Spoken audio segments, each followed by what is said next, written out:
Ladies and gentlemen, boys and girls, and welcome to another exciting episode of Let's Talk Comics, the Image Comics podcast where we go one-on-one with your favorite creators in the comics business to find out how they got in, why they got in, what they're still doing in comics, and what they have coming up. I am your host, Jim Viscardi, bringing you the stories behind the stories of some of your favorites. Today's guest, woo-wee! Buckle up, because we are going full Technicolor with this one. My guest today is one of the most decorated, most dynamic, and most flat-out unstoppable creators in the game. It's Jordie Bellaire. She's an Eisner winner, a Ringo winner. She's won so many awards, and she is the colorist behind some of the most iconic books of the last decade. I mean, look, you name it. She's worked on it, she's elevated it, and she is someone who, when you see her name on a book, you know you're getting the goods.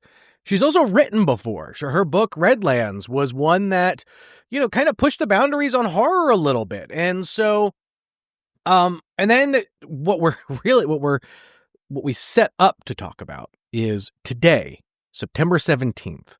She has written an issue of Exquisite Corpses. You have heard about this book a bunch of times on this podcast because we had Michael Walsh on, we had James Tynan on, and now we're going to have Jordie Bellaire on. And so her journey and her process, we get into some nitty gritty stuff about color theory and process. It's so good. Jordie's been a good friend of mine for a real long time. Getting to reconnect like this was an absolute blast. So, yeah, I think we'll just kind of get into it because I think you're going to love it. So if you're ready, I'm ready. Let's talk comics. Jordie, Jordie, welcome to the show. Thank you for having me, Jim. It's nice to be here. It feels all imagey, and the dungeon walls are actually a really nice touch. I think they look really nice and wet today. It is the tapestries I've put up. Really. Oh, lovely. It helps add to the dampness.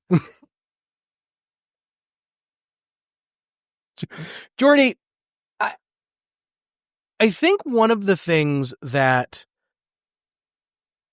this is a question I'm sure you get all the time. How do you fit it all in? How does it work? How can you color all of the books that you do? Which I know, which I feel like sometimes it's like, oh my gosh, she colors all the books. But also, I mean, that said, you have a prolific level output, and I think it's one that definitely should be celebrated and proud of. And I know that obviously the books that you work on, are all very different. But for you, did you ever think that this would be the point you got to today when you kind of started?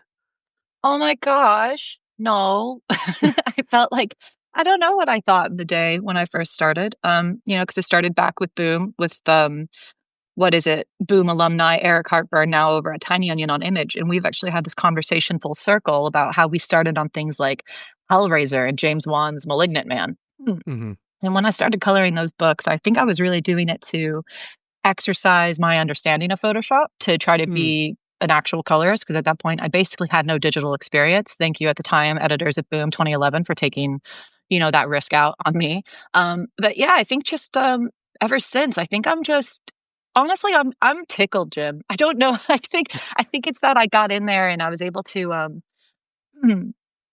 persuade so many other creators and peers that I care a lot about the work that we do. And I think that's kind of what's just proliferated into me doing a lot of projects, because I hope to think that when people go, do you want something that looks great?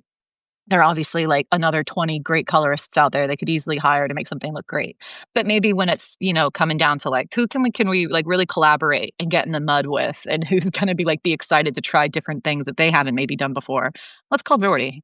And I think I've just tried to be like that since I started. So in a way, it's a surprise that there is all this trust there. But I do think after almost 14 years of being in the pit with everybody with my own spade, I think it showed that, I'm there with us all. I just want to make good work. I just want us to all make really, really good work. Can I curse on this, Jim? Yeah, absolutely. I just want to make really fucking good work, man. I just want to make really, really good work. No boring work, just good work.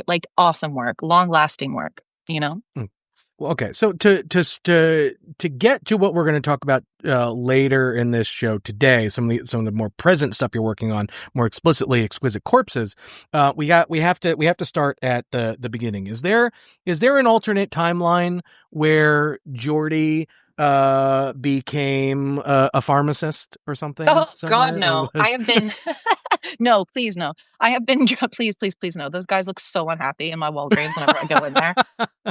I really think that they're doing great work, but they I never was look going to say, happy to wow, see me. pharmacist catching some No. strays today. No, they never look happy to see me. I feel bad.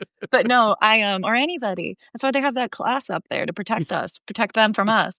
So anyway, no, yeah, I where were we going with this? We were talking about my origin. No, What was like? What was art always the goal yes, for that's what it is. you? Art has always been the goal ever since I was a little girl. I was sketching, I was drawing, I was absorbing everything that was media. I mean, I have stories about like being obsessed with Fantasia, and I saw Bram Stoker's Dracula when I was only 4 years old in the cinema. Thanks, mom and dad.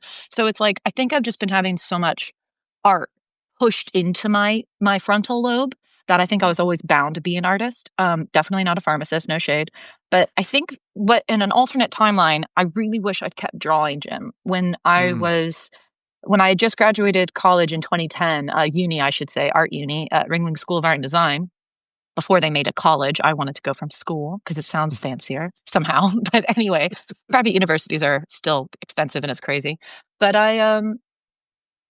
I just, God, I keep forgetting where I'm going with this. You said you wish you had stuck to drawing I a little wish bit I'd more. stuck with art. Clearly, I have goldfish brain and I'm too excited to think about it. But no, I really wish I'd stuck with art. I majored in illustration. I had actually gotten into Society of Illustrators in New York City, which was really weird. I went to New York. I got to see my piece up in Society of Illustrators, which is like Oh wow. bananas. Yeah, right. So all this is like happening at like 22 years old. And I'm just thinking, this is my life. I want to draw comics. Bondo is really big. I really wanted to draw the posters. I was a Mm. huge fan of Tyler Stout. Um, I wanted to do it all. And it didn't end up working like that, I think, because I saw and met other people who were drawing comics and I saw just how hard it is. And I thought, I can't draw the same person 30 times over an issue and make it look consistent. And like, Lord forbid, like you see other people, like I still like, I know I'm getting ahead of a bit, but like with No, you're Exquisite good. Corpses and seeing all these different artists handle these character models, I would not have been able to do that, Jim. I basically would have been the worst comic book artist. So I think in this timeline, I went and became a good colorist. But in the other timeline, I think I'm like a really terrible low key Right. artist, bad artist. Right. So Was there ever an inkling to like get in to do like maybe take a design path down and like like either get into like graphic design or any of that stuff, or like did like once you kind of figured out like in like you said, wanting to explore color and all that, like that was pretty much okay, like what can I do with this, and you figured comics would have been it, and so that's where the yeah, train color. left the station. Yeah, because honestly, too, with art classes and stuff, and even at our uni again with oil painting and things, I was always like, people always complimented my use of color, which of course was surprising to me because it feels like intuition to me. It feels like it's just something that I do. And it's Mhm. even now, it's funny that you're saying these things now because this is like a thing that I'm actually struggling with now as a creative person today who's been coloring comics almost 15 years this January. And I'm so proud of my collaborations. I'm so proud of all the work I've created with my peers and things that I think I've created that I wouldn't have been able to create independently. Like there is no Mhm. Birds of Prey without me and Leo. Do you know what I mean? There is no Right. Killjoys without me and Leo. Like these are things that like I want to recreate now, but it's half of the build is Leo. So I'm like in this position now where I'm like, how can I use my color skills for different purposes that are maybe just for me? And that's Mhm. something I'm still exploring whether or not I'm going to try to make original art or work with other artists in their prints and become some sort of like print club. Like, because honestly, between risograph, printmaking, there's so many interesting ways to use color, but outside Mhm. of like it being an actual draftsman, I don't have it, but color is just where it's at, man. It's just it's the best. Like you're wearing a red shirt today, Jim. No one can see. I'm wearing black, but color is it's just fun. I'm looking at a very colorful wall. It's all I think about. Yeah. Color. Well, it's so okay. So let's talk maybe a little bit about some of those early days, right? So like it's one of those things where okay, you're breaking in a little bit, you're getting attention. Like what outside of the skill maybe that was very clearly on display.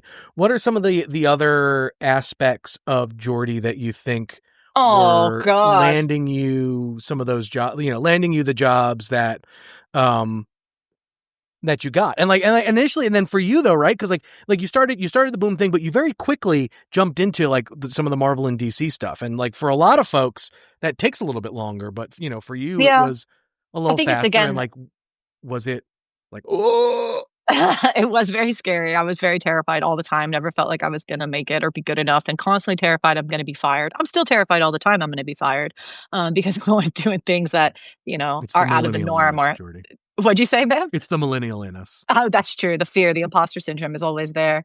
Um, but yeah, I think that I keep getting off thing. I'm sorry. I'm having this coffee, No, but it's also, I'm just going to you're say good. for other listeners, it's my first like interview in so long. So my brain is so goldfishy.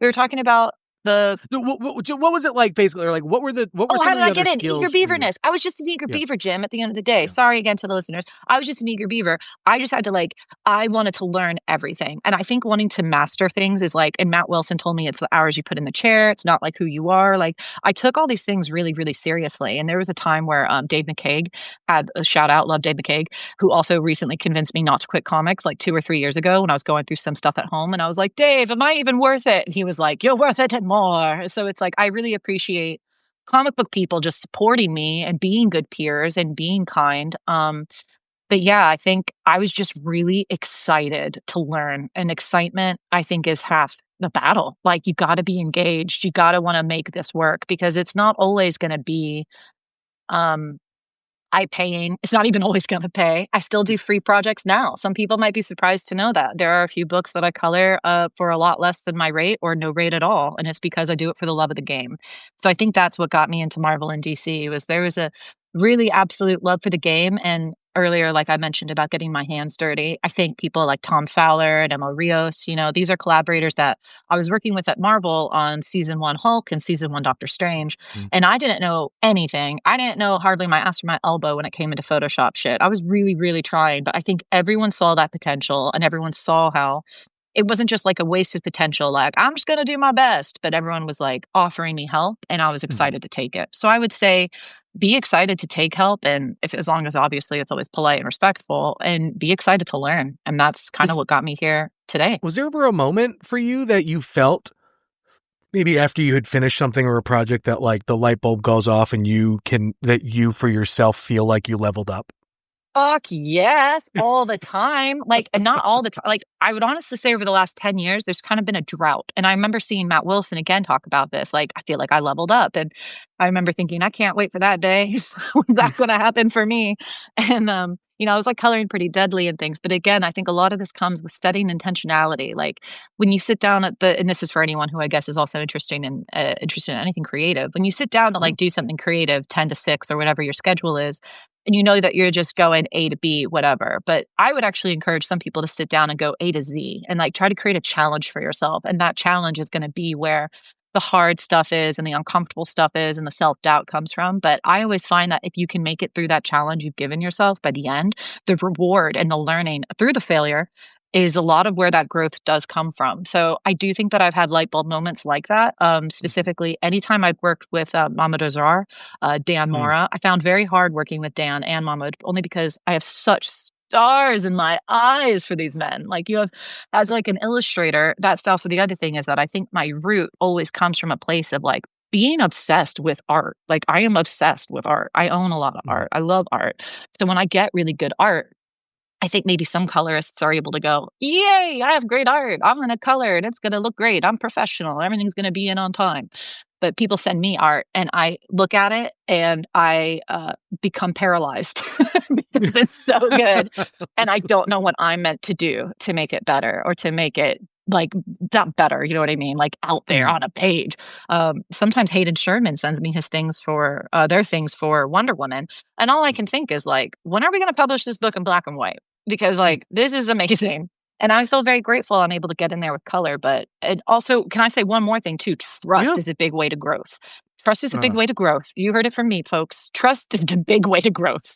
You want to make sure that your team supports you, like through your cool ideas. Assorted Crisis of Events with Dennis and Eric in Haas is only that way because those lads all let off the reins. Not a single one of them tried to put their finger in my face or hover or breathe down my neck. There's just so much trust and flexibility and freedom, no matter how weird the shit is that I send them. And obviously, there's like, you should be able to explain to people your choices. Don't just do like stylistic choices because you think they're a vibe. Like, things have to have intention, like we keep talking about. But that trust has allowed me so much room to grow because having people believe in you, oh my God, like, we got to put that drug on the market. Self-belief. Like, because it makes me 10 times stronger, man. And that's again what's happening with Nice House on the Lake as well. So much trust from and that was a book I really felt paralyzed on for about a good 2 months when I first got the inks in. I was just sitting looking at it every day, and sometimes noodling, and I'll put together like really bad hodgepodge Frankenstein efforts that people hopefully will never see, and across all my books. But yeah, I think that's where the growth is for me. You just named a slew of different artists who Yeah, all yeah, have all legends. who all have very different styles.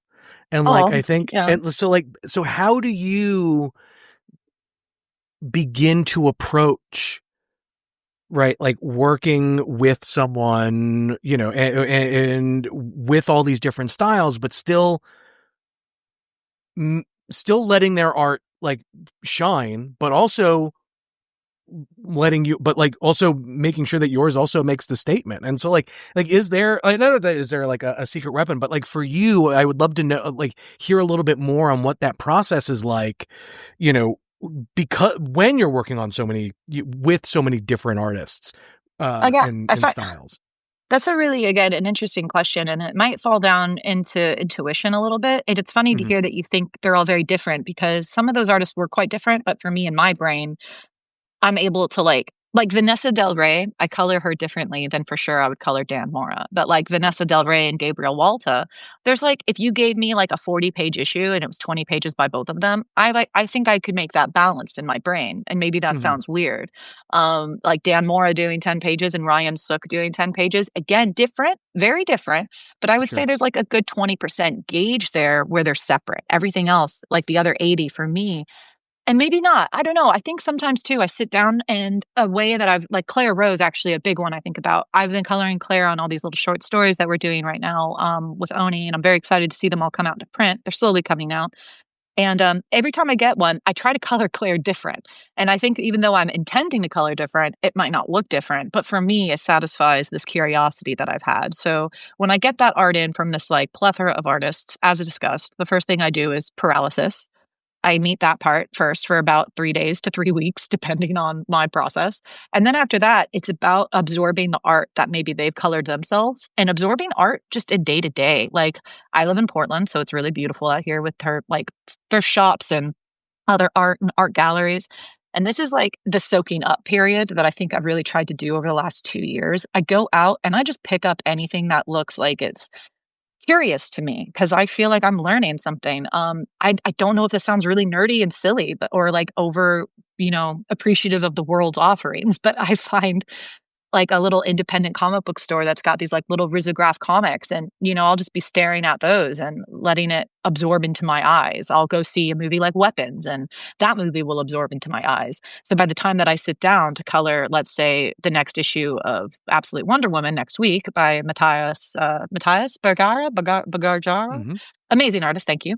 I'm sorry for getting that out bad, but I think like all of that inspiration is going to come into the issue. Whether or not readers know that, I know that. Does that track? So I think that's a part of like the process. I think like when it comes down to very specific technical stuff like in Photoshop or like reading the script and looking at Yeah. reference, that's all like the stuff that I think I've been doing. It's this newer stuff, the exploring, the soaking up, the being intentional. That's the stuff that I think I'm really concerned with. And that I think has also been making my work better over the last 24 to 32 months. Mm-hmm.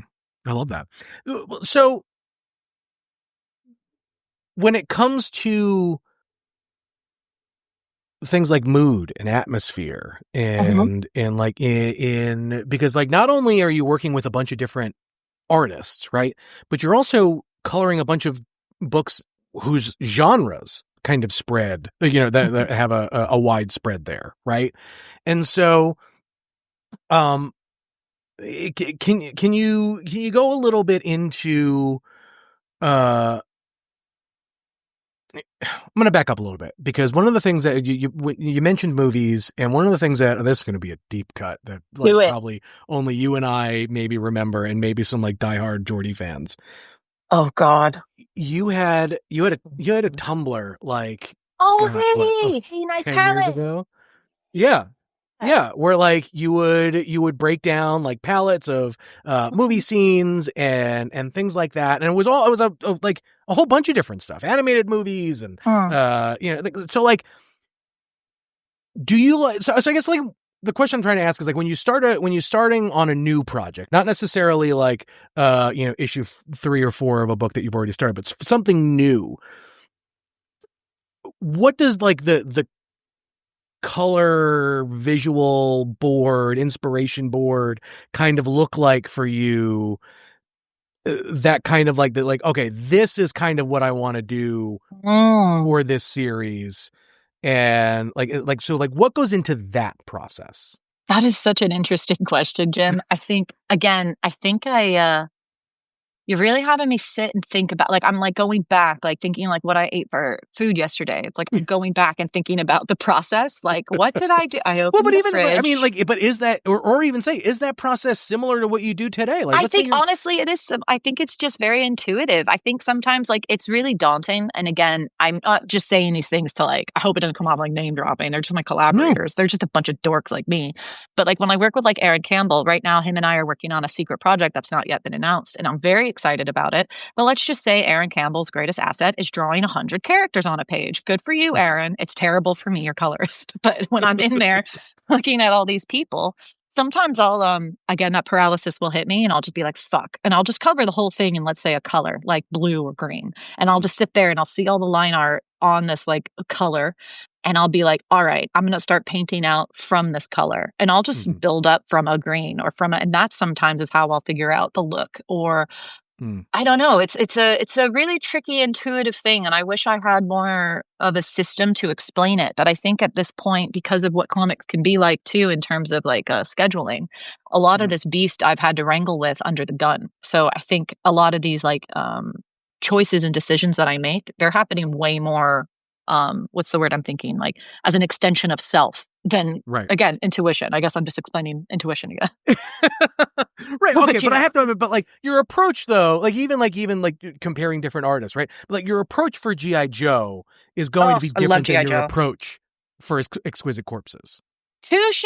That is true. Okay, in that specific example, there's obviously a lot of artistic back and forth with Exquisite Corpses. Michael Walsh being the, overseer, I would say, or as they talk him in the game, what is it? There's games master and the groundskeeper. So Michael, as the groundskeeper of Exquisite Corpses, he has all my cats walking on the keyboard. He has a lot of ideas about, kind of keeping this thing look punk, keeping it look DIY. And I know the way that Michael likes to color his own work with his wife, Tony, and I looked a lot at that. I look a lot at how an artist will color themselves. So given I can't quite make it look like Michael's work, because there was a conversation about that as well. But since we have so many artists coming in, I've told Michael, it's not to make everybody look like you, but it's that we all keep it all in the same you. And that's the best, Right. and that's what I try to do. But a lot of that only looks like this because Michael was very upfront with his notes and his vision for the book. And so when I do G.I. Joe, I'm just thinking about Saturday morning cartoons and eating cereal. And Mm. thankfully, Tom and Josh and the team are pretty hands off from that approach. But otherwise, yeah, that's kind of how these approaches kind of come together, whether or not it's a teammate who has a very strong vision idea, usually the artist, or it's Mhm. just, autopilot for me. Do you prefer kind of if an artist says just do your thing, or are you more someone who's like, hey, I need a little bit of direction here, give me something? I think it depends. But again, that's another really good question. I think with covers, I would love some direction. I find covers really scary. With covers, I get them and I'm like, hey, do you guys have a lot of red in the other one? Anything I can do? And they're like, just have fun. Fucking hell. This is only the face of the book. Sure, have me doing the face of the book. freaks me out. But with interiors, man, yeah, I think like the more an artist tells me, like, just go do it, like, whatever, like, I love that. But there's nothing worse than somebody telling me, go do all your magic. And then I do the quote unquote magic. And then they go, I actually don't like any of this. Could you actually make it look more like this thing I had in mind? Because I'll be like, why am I here? Like, you just, but otherwise, and that happens very rarely. But yeah. Yeah. Is this going okay, Jim? Is this going okay? This is going great. Okay. Don't edit that out. I just want to make sure I'm doing okay. Is it easier or harder to do a page with, say, like a fair number of panels on it, or doing a splash page? Oh, I love these nerdy questions, Jim. Like, okay, is it harder doing a splash page or like it depends on the page. Like, right, I can't say what's going on in G.I. Joe, but let's just say there's a guy who's about to get hit with a fucking hammer, and it's this massive splash, and I'm so excited for it. And it's only 2 figures, big, large hammer. I'm excited to like make all these like effects, like go for that Saturday morning cartoon vibe, right? Like with like the glowy lines. But then there are other times that I get like a bunch of panels to do, and I'm really into it. So like, again, I'm doing, although I can find them a little more daunting. It's like a film. Maybe I think like a film. And again, my illustrator brain comes in. So I think it just depends on the way the image interests me. But man, if you get like a page, like a Tom King, special with the 9 grid, right? I love a 9 grid, but I cannot stand personally a 9 grid when it's 9 different locations. And then I'm really sad. Those are hard ones when it's like more, yeah. But I mean, these are very technical, nerdy questions. Let's use that as an example. How do you make that work? What goes into making that flow so that way it like, because I think that's one of the things that admittedly, not to, blow smoke up your ass, but like, I think it's one of the things that you do really well, right? Like, I think it's one of those, like, when you encounter one of your pages, it like we said, it feels intentional, and it's very clearly someone who is, at the top of her game doing the work. But I can recognize that also seems like the hardest fucking thing to do. I really appreciate that, Jim. I think it's, again, the paralysis and just thinking really hardly and hard, not hardly. And I think a lot about Hey Nice Palette, and like, this is so silly, but like David Fincher films, that's like out of pocket, but they're incredibly inspiring because of the way that he used color, and like he uses color, or his set designer uses colors in like very particular ways. And I don't think I ever did a Hey Nice Palette for Gone Girl, but I did do like this like really silly edit a long time ago when I was playing with film editing, and I took it through all of his flicks, like Zodiac and Gone Girl, and I want to say there was 2 others, I can't remember. This is like over 10 years ago. And I just highlighted his use of red, blue, and yellow, and how he really creates these story shifts. But again, it's not like these are like swaths of color, right? Like, it's not only God forgives use of color. It's just these little accent pieces. Like in Zodiac, if everyone's familiar, there's this like scene where they're inside of Jake Gyllenhaal's kitchen, and he's with his child, and his kid is like playing with this yellow school bus. And then in that entire environment where Zodiac is using a lot of yellow and blue and red, there's like all these little set pieces of little yellow and blue things. And like the little boys, I think even his cereal is yellow and the bowl is blue. Like these types of things are what I think about a lot, and they're not accidents. And I think that's the best way to create a nice bit of flow. You have somebody like a great filmmaker like Wes Anderson, who I think uses that to a different degree, and it feels like it's illustration. But I think I like to do it more like David Fincher's style in the sense, again, I'm not a filmmaker, but I like to do it more in the way of like, is it an accident or is it just a natural flow? Do you know? I think there's something kind of complimentary too when an editor gets on to me and says, did you mean to do this? Or we're about to send this off and people can't tell if like this is intentional. And I'm like, yep, that's intentional. I'm so happy you noticed it, and I can't wait to see it in print, because it's those little flourishes that I think make it feel a little more just lived in. And that's what I want. I don't want my pages just to look like I put over a no shade, but I don't want it to look like I put on yellow at 100 opacity and then turned it down to 20% and set it to overlay to make it look like a sunny day. I want to find all these little things that make it look like a sunny day. Like somebody's got a tan line, somebody's wearing, maybe the artist didn't draw it, but someone's wearing zinc on their nose, or like, there's like a bit of dead grass in the background. Like I love to think about stuff like that. So that's partly where my flow comes from. Hell yeah. That was great. Hell yeah. You're like bird grass. Hell yeah. All right. We've been talking about all of this coloring stuff you do, but you also write. And you did. I tried to. No, I'm joking. No, I try to write. No, but I do some writing. It's true.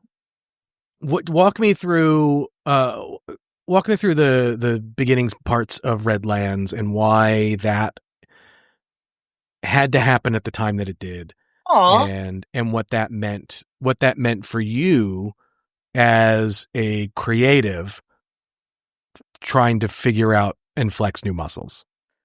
damn, Jim. If you didn't go out and ask like a really heartfelt question, honestly, I think I don't know how many people have heard the story, so I'm going to go ahead and say it here. When I first submitted Redlands to Eric, I did it, through like pretty familiar channels, only because me and Eric had been collaborators at that point on They're Not Like Us and Nowhere Men. So I feel like there was a Mm-hmm. bit of a direct kind of conversation I could have with him, but I kept it very brief, very concise.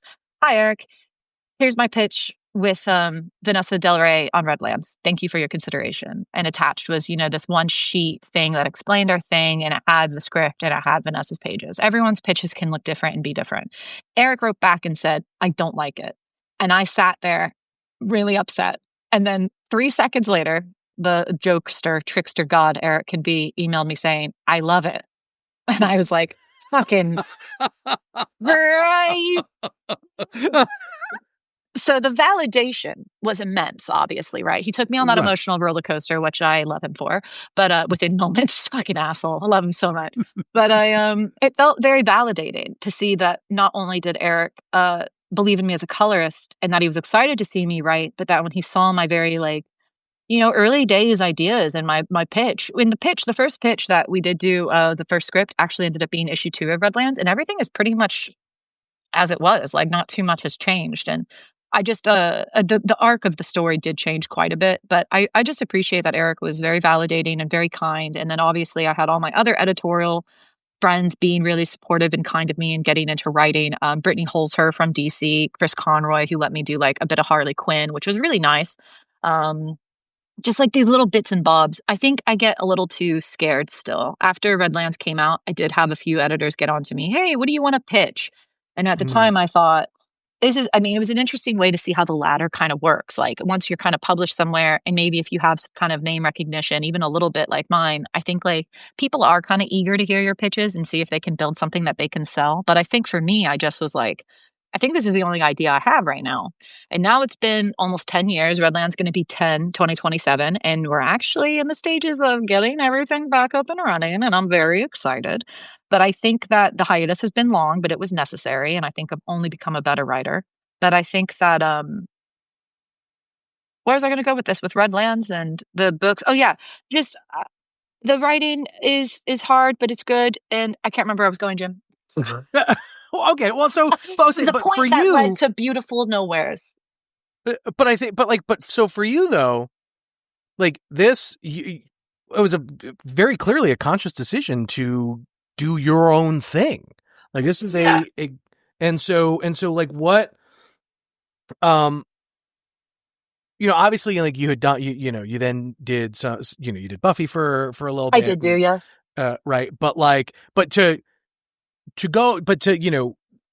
before doing Redlands, doing a bunch of work for a number of different people and whatever, but then like making the decision I want to do my own thing.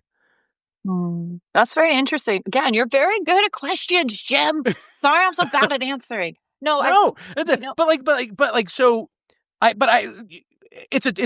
topic that comes up with, pretty much everyone I talk to, right? Because obviously being the Image podcast and all of that, and that like for you, not that like you pick your favorite child kind of thing, right? But like there very clearly had to have been a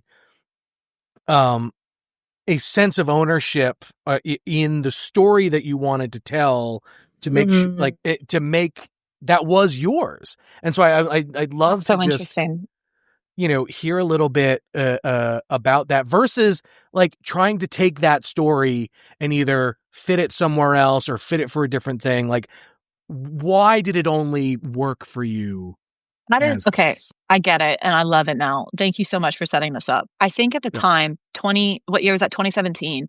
Jim might remember this as well with me. Don't you remember there was like a time in comics where like people wanted to see like more representation in comics and people would go, make your own fucking comic if you want it. Okay. Fine. I will make my own fucking comic about it. And it's going to be burning everything down in the first fucking issue because fuck all you guys. And that's exactly what that response was. And Redlands actually was being written when I was just a uni kid, and it was called Abraxas. And it was something that I was drawing and writing. Obviously, the drawing does not look nearly as good. It's funny. I still have some of these older pages and I look back like, oh my God, they're so bad. But so I wasn't drawn, that wasn't like the witches and everything, but it was all like a lot of my bones were there because this is like a story that I think I'd been kicking around in my brain since I was really young. And I want to also shout out, probably deceased now, which makes me sad, my high school English teacher, Miss Jackson, who once pulled me aside towards the end of school, knowing I was going to art school, only applied to go to one school and it was art school. But she came up to me and said, what are you going to do about writing? Is there writing at your art university? And I went, no. And she goes, you need to be a writer. Like, I cannot believe, I understand you're pursuing art, but you need to be a writer. And that really stuck with me. I love Miss Jackson. Shout out. Again, deceased probably, but she was the best. She was a legend. So I think when I started to have these ideas and everyone was telling me if I want to fucking read something I want, I should fucking write it. I was ready to fucking formulate it and write it. And I think I developed Redlands over the course of 2 years. And then Vanessa was brought in, I think, from the very beginning. And we kind of just gave ourselves like a lot of bandwidth to slowly develop it. And I think that was the best thing I could do. Percolating, I call it. So I percolated on the story a long time before I felt like I really had the wherewithal to put it out there and the ideas, because I still feel worried that the ideas aren't, I don't know, I mean, and again, not to like give too much inside baseball, but Redlands has been fortunate enough to be optioned in the past. And Redlands has also been going through a few conversations with possible optionings in future. And a lot of the things in these meetings that I talk to people about with Redlands is people talk about how authentic the voice is and how complicit the women are in these decisions and all these things. And when people resonate and see the story, again, it's that validation. And I feel really satisfied that something that I had been holding on to for like 15 years and then finally put on paper and had the amazing Vanessa draw it. And then I colored it and it's packaged by Clayton and Becca and it looks awesome. Like, and that it resonates. It was humbling. So I think that's also why I've had to take off so much time as I percolate for the next arc. But now this next arc's coming out and I feel so much like, and again, when Redlands started, there was some intention, but it was a little more energy. And now this next arc is all intention. So I'm just hoping that it's going to keep getting better. I hope that answers your question. No, it absolutely does. And I think it's so interesting for me though, because then like you did that and then you like I said, you did some of the Buffy stuff and then like, immediately kind of dove headfirst back into coloring, almost. Yeah. I think writing is a hard lark. I don't know if I think I like writing, but I think for me writing, you talk about the ownership I get with Redlands. I don't have to resort to any like one person's ideas about it because of a licensor overhead or because like we don't want her to be like this because we got to sell this. Like it's nice because when you're at Image, you have complete control over your characters. Eric's not getting on to me like, hey, this thing about Bridget and Ro, I think it's like, no, there's none of that shit. I get to write whatever the fuck I want with my characters and there's no interference because these are my characters. And I think that's kind of what turns me off from writing at main publishers and things is because there is no room to really play. You get to play with your sandbox, but if you break off one of their heads, like you're out the game. And honestly, that's all I want to do. I'm still waiting for DC to come to me in 20, 50 years time because I'm going to kill Batman right away. That's what I think we should do. But I have so many ideas. I'll explain it later. But I think we bury the bat. We bury the bat, Jim. Jim, I'm letting these ideas out for free. Eye contact. We bury the bat. 2 years. 2 years we bury the bat. Then you bring out the bat. Fucking resurrection. Lazarus shit. Have they already done this? I mean, Grant killed him for a little bit. How long was he dead? 2 years? Off shelves? About a year. That's pretty good. How long ago did Grant do that? Because that's when Scott had Dick Grayson as Batman. Listen, I don't read a lot of Batman. I like my Legends, but you're the Cape guy. I'm sorry to say. I do like a Cape. It's all good. It's all good. All right, let's talk Exquisite Corpses. Yes. Because this is such a unique setup for a project, not just in like the contents of the book and what the book is about, but this like almost creative consortium right of folks coming together to do an Exquisite Corpses style story, Hmm. but in comics, and everyone, like, I don't think there's any other books outside, that are having creative summits for a single title, Oh, right? yeah. Pretty And fucking so, sick, though, eh? yeah, well, no, that's what I mean, right? But I think it's evident in the issue by issue read of this that, like, okay, it works. So, one, how do you get involved? And then question 1B is, when they wanted you to be more involved, that outside of just, hey, Jordie, can you color this? Like, what is that? What was that process like? Well, I got involved with Tiny Onion as a whole after it was announced, and James announced his distribution media, not Yep. distribution, sorry, media company. I actually kind of got on to James and I kind of just shot my shot. And I was like, bro, when are you going to hire me at your place? Like, what's going on? And then he wrote me back like, what are we going to talk about it? What do we talk about? So that paralysis I keep talking about, 3 months went by and I never wrote James back. And then I wrote James and I said, hey, James, I'm done being scared. Could we seriously talk about me like coming over and like doing cool stuff? And James was like, I've got a lot of ideas cooking. Obviously, this was early spring, so Exquisite was probably already fully materialized between him and Michael, like with the board, or not the board game, with the card game and everything else. That I think he had ideas. Like James is, we joke that he's a lot like the characters that he writes, and that he's sort of like calculating and bringing all these people to his island. So he's like, he's got me at the nice house on the lake now. And from there, when I got in as a colorist, that's when the offer extended to writing. And I was like, it's actually embarrassing. Again, I'm never trying to big time anybody. I'm no big time person. But I also had missed a lot of emails from Steve Fox and James about collaborating on razor blades and other things. Because apparently James has been a fan of Redlands for some time. So I think to him, it seemed like a really basic marriage that if I was there, I would be writing Exquisite Corpses. So when I started writing Exquisite Corpses with them all, it was sort of like I didn't have a lot of details because James actually wanted to kind of give it all to us on the day, like in the summit, to make it really, I think, impactful and magical. So you had this idea about what was going to happen. So I walked into that meeting like, I'm going to kill this kid in the book and I'm going to do this and I want to have this. And then James is like, actually, here's the game. And then all of us kind of like quieted down and like listened to him explain the game. And Michael gave a really good talk as well about where they wanted everything to go.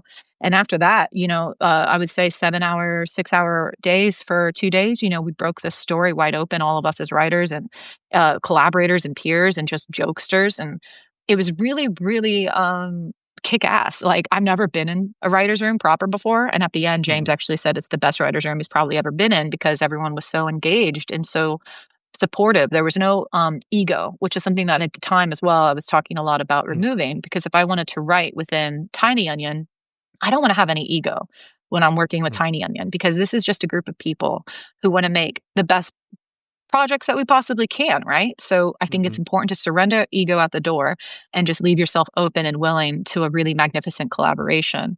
And that's what we've done, and that's what Exquisite Corpses has been like. So I've already finished both of my issues. I believe that's announced, right? That we write Yeah. 2 issues each. So I've already written both of my issues.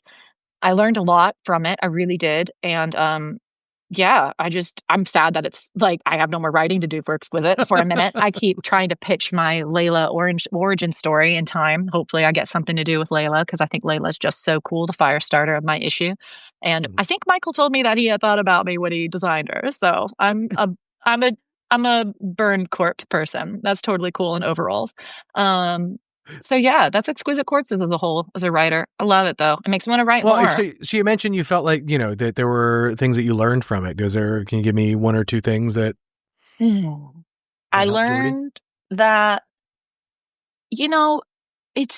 I think Eric and Steve and Greg, it was more in the writer room summits you would see like that, or in the summit, I should say, that as we were talking and breaking these story ideas down, we would say something. And then Steve very politely would just raise his hand and be like, actually, you can't do that because of this, that, and this. And we'd be like, oh shit. Like there was always kind of people there keeping, it's almost like keeping your balls from going in the gutter. Like what do they call that stuff at the bowling alley when you get the side thingies? The Gutter. Well, no, that's the bad gutter. It's the wall. Is that what it's called? The bumpers? The bumpers. Yes. we have a bunch, thank you. We have a bunch of bumpers. And I think like it's really helpful to have that bumper, which is funny because I was saying I didn't like kind of like having any kind of support when I was writing. But I think again, this is a different animal because we are writing it like it's a bloody show, like it's like a season one, you know? So Yeah. having these bumpers, these guardrails up, I think it just like kept me on the line. So that helped me just learn a lot about like good story flow, good like continuity, keeping pacing. And James, oh my goodness, like him just teaching like how to write, like in terms of formula, like, and not even very formulaic, but like saying, Mhm. this is a formula, we're going to do it, or this is the part of the formula, I don't like it, we're not doing that. I was just learning. Just the whole thing was a learning experience. Sorry if that's not very specific, but that's No, pretty no. good. I mean, so I guess the other question is like, you know, this book feels like it's a very different kind of horror than the horror that you would say doing with Mhm. in Redlands. And Mhm. so for you, you know, even saying that like, you know, the bumpers were up or whatever, but like, especially for something that like the project is so unique in that this is it's like work for hire ish, right? Mhm. And so like the world has rules. Yes. And so you've got to play within those rules, Mhm. but do you get to do the kind of horror that you like wanted to do or tried out in a new way in this that, you know, that is set up differently than maybe something you would have done if there were no guardrails? Oh yeah. Okay. Well, yeah. If there were no guardrails, I would have like fucking had the first 12 issues be the slowest fucking burn of life. Like people would have not bought the book. So like I love a slow burn. I like they would still just be arriving to the fucking place 12th issue. But I think James is very good about knowing what people want. Like in I think readership. Like obviously he writes so many fucking great stories and Nice House is a fucking Angoulême award winning book. Like we can't say this guy doesn't know what he's doing when it comes to pacing and like, you know, crafting a story that are going to leave people wanting to read the next page and wanting to read the next issue. So given while he did not write you know, 20 pages or the 40 pages total that I've written, he did overlook and he did make sure that he, and obviously again, we did that writer's room breakdown, which was such a huge, like that gave us the entire skeleton of it all for all of us, each of us individually. So when we were writing, it was really more about like just padding out all the fat and giving it all like the little treatments with the dialogue and stuff. So I think all of that like came out naturally, but playing within James's rule book, I think it's a great way to learn because James's Mhm. rule book, let's like be fair, he's kind of like a rules but no rules kind of guy, wouldn't you say? Like I think he's always breaking down things in his stories, like just when I think he's always subverting shit like that. So I think that's kind of what Exquisite does. But again, we were all very much in the room, aware of what we were going to be doing and when we would be breaking it and how and who was breaking it. But yeah, without them around, it would have been a very different beast. It would have been something totally different and probably not nearly as successful or entertaining. So I'm glad that they were there for this one and that we all got to do it together. And seriously, everyone in that writer's room, like I cannot. Hornsack and I were talking about how everyone in that room is like family now. And it might sound really silly, but like it's really true. When you meet a bunch of people from the editorial and everyone else who was there as well in production, like Courtney Mannard and Deanna, it's like we're all humbled by trying to make a good book. And I think Mhm. that's where some of the best projects will come. And also I feel that way about Assorted Crisis of Events and also Yep. Absolute Wonder Woman. Like I think these are books where I can tell you fucking for sure every single person on these teams is humble as all fucking get out. There's not a single person on any of those teams who's like, I deserve this and I get that. And the next thing it's like, no, everyone's just like, is this good, my lord? Sires, do we agree that we've done good? Can I do anything? Like we all just want it to be the best. And that's where I'm at. That's where the best work's gonna come from, I hope. So This next question, as we try and, you know, as I wrap this up a little bit because you've wrap been it so up. gracious with your time. Um, Thank you. And thank you to the listeners what for watching me lose the plot like 5 times, listening to me lose the what plot. what do you hope readers take away from books that you've worked on that isn't necessarily right, like just the story, right? Because I think it's Yeah. for you, like right, like it's we've talked about this, right? Like you, so many people, you know, are big Jordie fans, Stop it. And it's That's very, but I crazy. know, but I think it's one of the, but like, look, I think legitimately when your name is on a book, people go, oh, okay, this is going to look great. Right. But, Okay. but for you, right, like when you're done with a book or whatever, and like, you know, and you're going through the paces scene, you know, you're setting up scene by scene, you're doing, you know, your work is helping move the story along. What do you hope folks take from it? I hope that when people look at it, it's the same as, again, to a much lesser extent, I would say, because I'm not these people. But if it's like when I watch a David Fincher film and I see the blue oven light on while Ben Affleck is talking to, Sheriff Brody, can't remember Bodie. It's been a while since I watched Gone Girl, but I love it. And they're having this conversation and there's like this little blue light. And for some people in some departments, they might have been like, that's really distracting. And like David chooses to leave it. And I want people to notice these little things that I do. And that's not so much as like leaving a light in that could be distracting, but it's about maybe creating distracting elements, or it's about challenging your view of how to internalize the story with just only looking at the words and the art. Like there's something that can happen with color, which is hopefully that it moves you literally through the story, but also maybe emotionally and psychologically. And I would really like to, and I mean, those are really big things to do with comics. I'm not necessarily always going to be able to do that with a comic, but I also hope that it just inspires people to want to look at color and maybe even make their own work with color. I think that there's nothing better than like people who want to make art after they've absorbed art. And I met plenty of people back in my times in conventions when people wanted to get interested in or getting into comics, or people who were going to art uni, and people who wanted to get into coloring comics. Like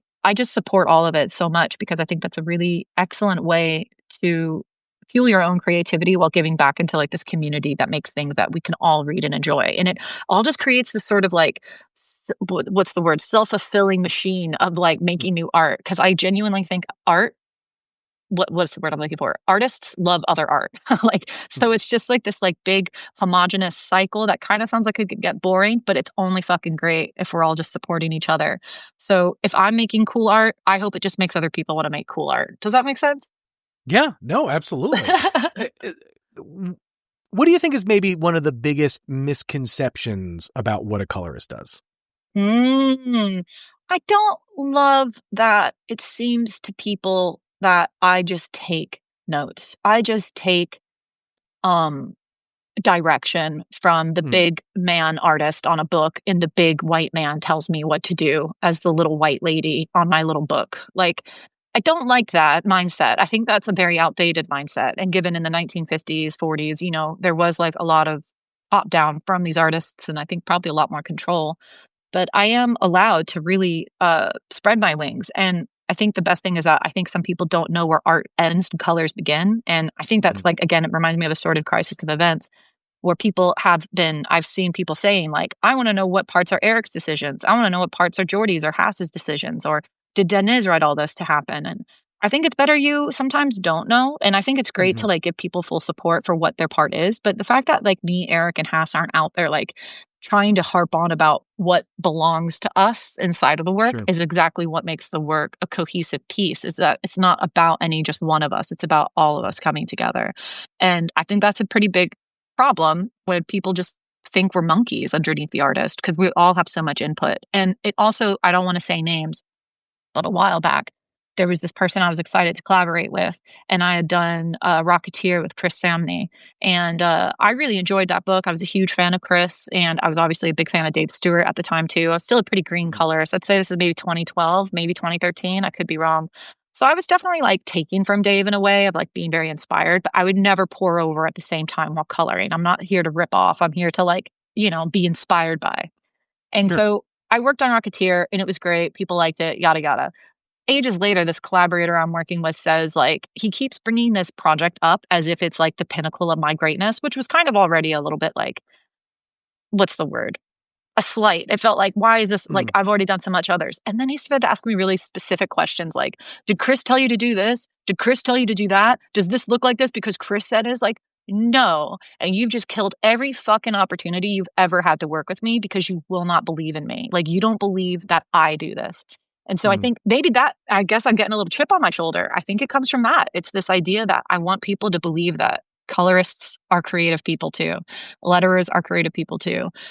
Designers are creative people too. Even your editors are creative people too. Like, it's just it's an old shitty opinion that the writers and the artists have the entire kingdom like under control.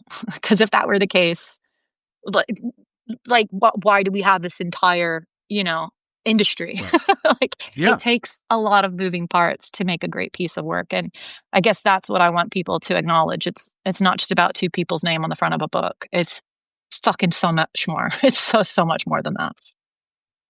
Love it. I think it's a great place to end. Jordie, Oh, thank you. I love that we did this. I love that we did this too, Jim. Thank you again for putting up with me. And I'm glad we did it now and not when we originally tried to do it. Oh yeah, that would have been scary. Those would have been two wildly different conversations. But in a good way.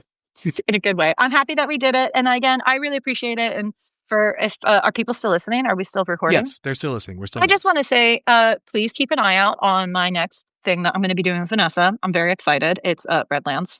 You might already know it. It's going to be coming back, but no other excitement there. Just like, I just want people to know we're definitely working on it. And I got really great news that Tiny Onion's also helping me develop it. So that Tiny Onion's going to make sure it's shiny and good, because we don't want to do shit work. And just be nice to your colorists, to your letterers, and be nice to your local comic book stores. Sure, be nice to your local comic book stores. Be nice to your local comic book stores on shores. Exactly, on your shores. You just be nice to everybody. That's also just a really big rule. As Michael Mulcher once said very long ago in a big pocket peg bar, don't be a dick. And that's it. I think that's the best way to end it, really. It's not that hard. Perfect. No pun intended. Jordie, sorry. Thank you. Jordie, thank you. Thank you, Jeff. Big thank you to Jordie Bellaire for spending some time with us today, because she doesn't do this often. And so I'm glad that we were able to dive deep into all the things that make her tick and so great. Jordie's story is a perfect example on how passion and persistence can lead to bigger, better, and greater things.